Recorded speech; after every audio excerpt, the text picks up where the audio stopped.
નમસ્કાર. કુદરતની કેટલીક પ્રક્રિયાઓ ખરેખર અદ્ભુત હોય છે અને આજે આપણે એવી જ એક પ્રક્રિયાને સમજવા જઈ રહ્યા છીએ.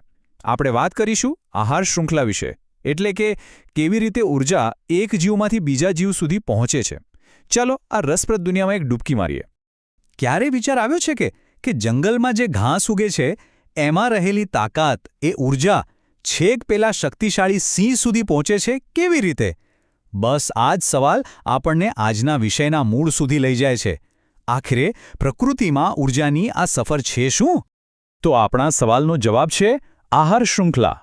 આ બીજું કંઈ નહીં પણ એક એવી કુદરતી પ્રક્રિયા છે જેમાં ઊર્જા અને ખોરાક એક જીવમાંથી બીજા જીવમાં ટ્રાન્સફર થાય છે. જો સાવ સહેલી ભાષામાં કહીએ તો આ કોણ કોને ખાય છે એની એક આખી સિસ્ટમ છે જે કુદરતના ચક્રને સતત ચાલતું રાખે છે. પણ જુઓ, આ શૃંખલા કોઈ એક જ કડીની નથી હોતી. એમાં તો અલગ અલગ લેવલ્સ એટલે કે સ્તર હોય છે અને દરેક સ્તરનો પોતાનો એક ખાસ રોલ છે.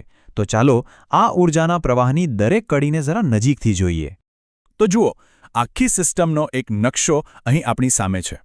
આખી રમત શરૂ થાય છે ઉત્પાદકોથી, એટલે કે વનસ્પતિઓ, જે સૂરજની શક્તિમાંથી પોતાનો ખોરાક મતલબ કે ઊર્જા બનાવે છે.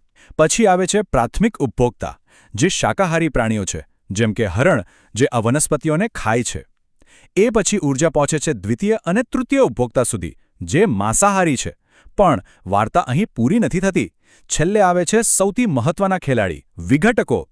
આ તો પ્રકૃતિની રિસાયકલિંગ ટીમ છે, જે મૃત જીવોને તોડીને પોષક તત્વો પાછા જમીનમાં ભેળવી દે છે, જેથી ઉત્પાદકો ફરીથી ઉગી શકે. શું જબરજસ્ત સિસ્ટમ છે નહીં? સારું, આ બધી થિયરી તો સમજાઈ ગઈ. પણ હકીકતમાં આ બધું કામ કેવી રીતે કરે છે? ચાલો એકદમ સહેલા ઉદાહરણથી ઊર્જાની આ આખી વાર્તાને સમજીએ. તો આપણી વાર્તા શરૂ થાય છે ઘાસથી. ઘાસ શું છે? એક ઉત્પાદક. એ સૂરજમાંથી શક્તિ લઈને મોટું થાય છે. હવે જ્યારે એક હરણ, જે પ્રાથમિક ઉપભોક્તા છે, આ ઘાસ ખાય છે, ત્યારે ઘાસમાં રહેલી બધી ઊર્જા સીધી હરણના શરીરમાં પહોંચી જાય છે. આ થઈ આપણી શૃંખલાની પહેલી અને સૌથી અગત્યની કડી. અને હવે આ વાર્તા આગળ વધે છે. જ્યારે કોઈ સિંહ એ હરણનો શિકાર કરે છે, ત્યારે છેક ઘાસમાંથી આવેલી ઊર્જા હરણ મારફતે સિંહ સુધી પહોંચી જાય છે. પણ અહીંયા એક બહુ જ રસપ્રદ વાત છે, ખબર છે? દરેક સ્ટેપ પર લગભગ 90% ઊર્જા વપરાઈ જાય છે અથવા ગરમી રૂપે વેડફાઈ જાય છે. એનું મતલબ કે હરણે જે ઊર્જા ઘાસમાંથી લીધી એમાંથી ફક્ત 10% જ સિંહને મળે છે. અને આ જ કારણ છે કે તમે જોશો તો શૃંખલામાં જેમ જેમ ઉપર જઈએ તેમ તેમ પ્રાણીઓની સંખ્યા ઘટી જાય છે. તો આ બધું ફક્ત પેટ ભરવાની કે કોણ કોને ખાય છે એની રમત નથી. આ આખી સિસ્ટમ આપણા પર્યાવરણના હેલ્થ અને બેલેન્સ માટે એટલી બધી જરૂરી છે કે આપણે કલ્પના પણ ન કરી શકીએ. તો સવાલ એ છે કે આ આહાર શૃંખલા આટલી બધી મહત્વની કેમ છે? આના મુખ્યત્વે 3 કારણો છે. પહેલું, એ સુનિશ્ચિત કરે છે કે કુદરતમાં ઊર્જાનો પ્રવાહ સતત ચાલતો રહે. બીજું, તે અલગ અલગ જીવોની વસ્તીને કંટ્રોલમાં રાખીને પર્યાવરણમાં એક બેલેન્સ જાળવી રાખે છે. અને ત્રીજું, અને કદાચ સૌથી મહત્વનું, એ આપણને શીખવે છે કે દરેક જીવ, ભલે પછી એ નાનકડી કીડી હોય કે મોટો સિંહ, એકબીજા સાથે જોડાયેલા છે, એકબીજા પર આધાર રાખે છે. જો કે આ સિસ્ટમ જેટલી શક્તિશાળી છે એટલી જ નાજુક પણ છે. જરા વિચારો, જો આ સાંકળમાંથી ખાલી એક જ કડી તૂટી જાય તો તેની અસર આખા પર્યાવરણ પર પડે છે.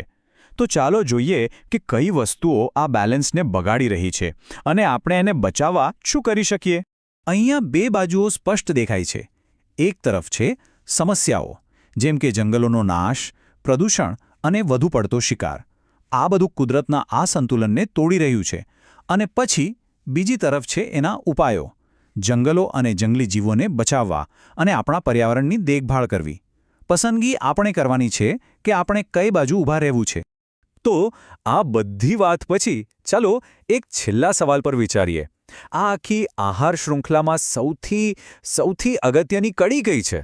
શું એ ઘાસ છે જે ઊર્જા બનાવે છે, કે પેલો શક્તિશાળી સિંહ જે ટોચ પર છે, કે પછી પેલા નાના નાના વિઘટકો જે બધું સાફ કરે છે?